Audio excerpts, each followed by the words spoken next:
uma filha de Deus não vive atrás de guerra, não vive atrás de confusão, não vive atrás de problema, não vive atrás de encrenca. Ele não vive arrumando problema para a sua vida nem para de ninguém. Ele não revida mal com mal. Ele busca a todo custo a paz e se empenha por alcançar.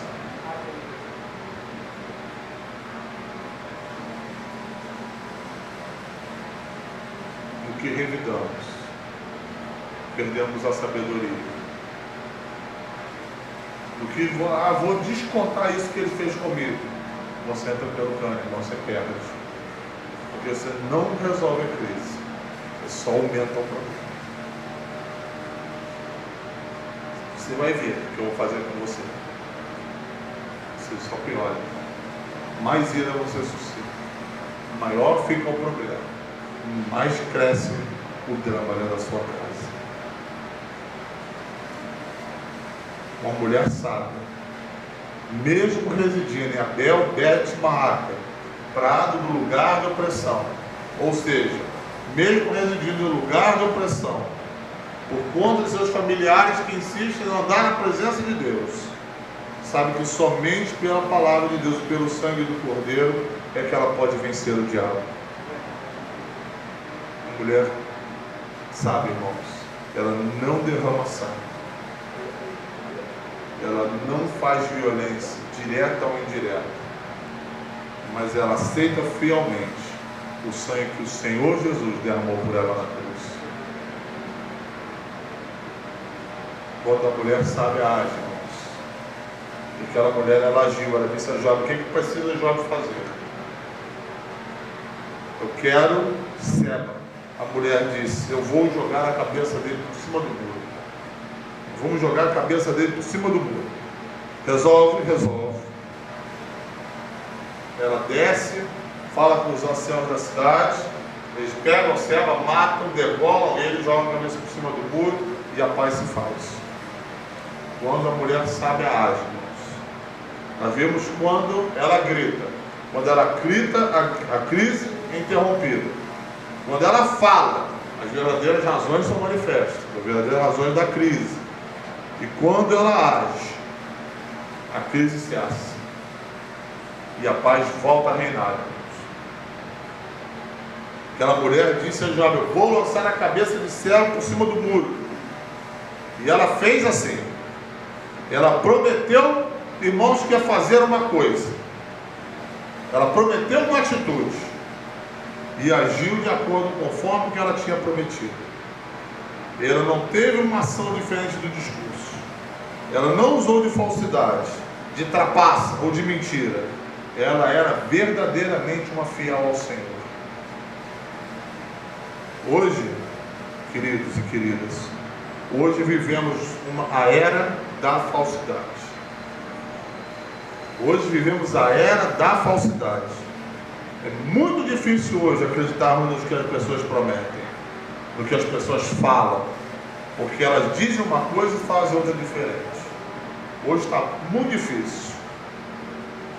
Hoje, irmãs e irmãos, as pessoas são, no geral, pessoas infiéis, não são pessoas fiéis. Há muita infidelidade hoje no coração das pessoas.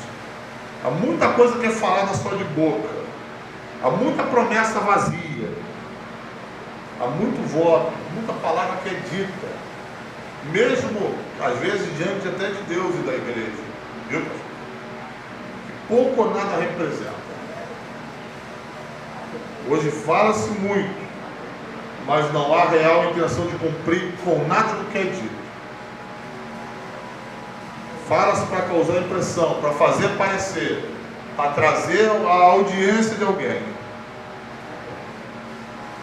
Parece, muitas das vezes, pessoas que criticam tanto a política, muitas vezes parecem políticos em campanha e políticos após a campanha.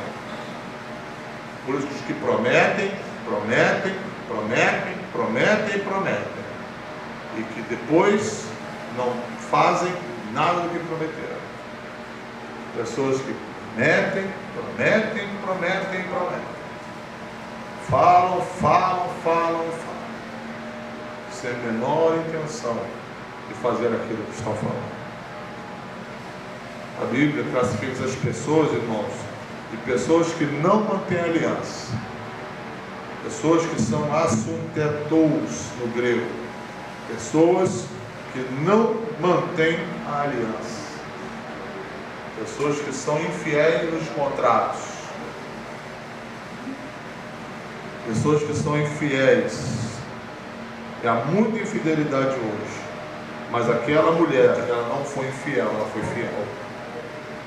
Ela foi responsável por Joabe não haver destruído a cidade inteira. A fidelidade dela ao Senhor, irmãos. E fidelidade significa também em não quebrar a aliança do Senhor. Ela, por sua ação, Joabe, que ia destruir uma cidade inteira, não fez. Veja, ela não tentou defender Seba em nenhum momento. Ela não tentou falar, Joabe, Seba ele não fez nada. Seba estava notoriamente errado, ele havia feito um complô para destronar Davi. Mas ela foi, ao contrário, a responsável por Seba morrer de forma justa por seu pecado. O pecado de Seba, irmãos, foi que trouxe a crise sobre essa mulher. E eu disse às irmãs e aos irmãos que ia dizer qual é a origem do pecado, da crise. E muitas das vezes, a origem da crise no lar é o pecado de um membro da família. Muitas das vezes. Uma mulher sábia, irmãos, pacífica, e ela é uma mulher fiel, ela não passa a mão do pecado. Ela não fica cobertando o pecado. Ela não fica justificando o justificado. Não, meu filho não pecou, meu filho não fez isso, meu filho é um doce. Não existe melhor do que ele nesse mundo. Todas as irmãs devem amar seus filhos. E amar o filho é muito importante. Mas não devem de maneira nenhuma acobertar o erro do filho.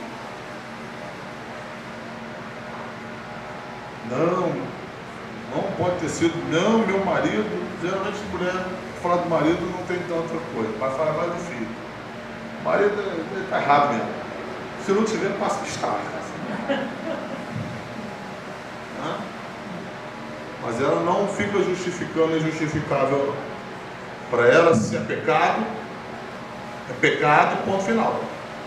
Tem muita mãe que passa a mão na cabeça do filho, passa a mão na cabeça do neto.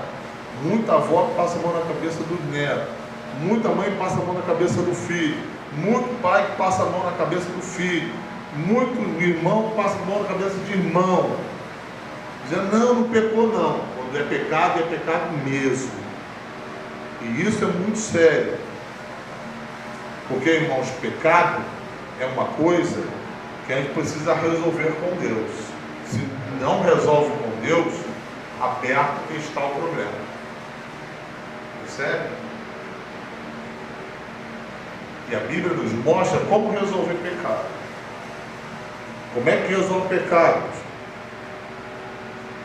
Pecado, irmão, você pega o pecador, leva ele diante do Senhor, para que ele confesse seu pecado, e se for o caso, se ele não morreu com Cristo ainda, para que ele morra com Cristo, de forma que ele possa ressuscitar como ele fez, para dar novidade de vida.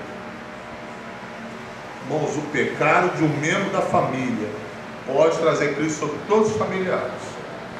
Sou pastor, irmãos, muitos anos, quase 15 anos de pastorado, e toda vez que eu tenho visto a família com problemas, é problema porque um membro da família está violando a palavra do Senhor. Está violando a palavra do Senhor. Acobertamento, irmãos, faz o humor se tornar sequidão de estiagem. Você já viu sequidão de estiagem? São Paulo está vivendo sequidão de estiagem.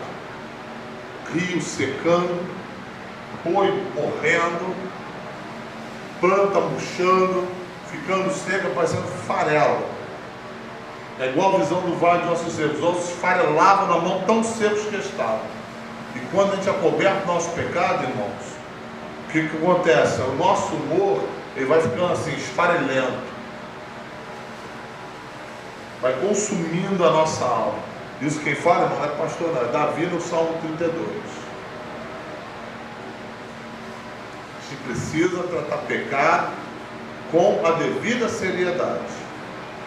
De forma que o Senhor estabeleceu na palavra. Arrependimento. Pecado, a gente se arrepende dele. A gente não acoberta. A gente se arrepende. Depois que a gente confessa. Confessar, Senhor, eu pequei assim, assim, assim. Depois, a gente abandona o pecado. Isso, irmãos, traz a cura, traz o perdão, a bênção do Senhor sobre o pecador e sobre toda a sua casa. Só então temos paz com Deus. Nisso reside a verdadeira sabedoria. Na fidelidade para com o Senhor e naquilo que o Senhor estabeleceu.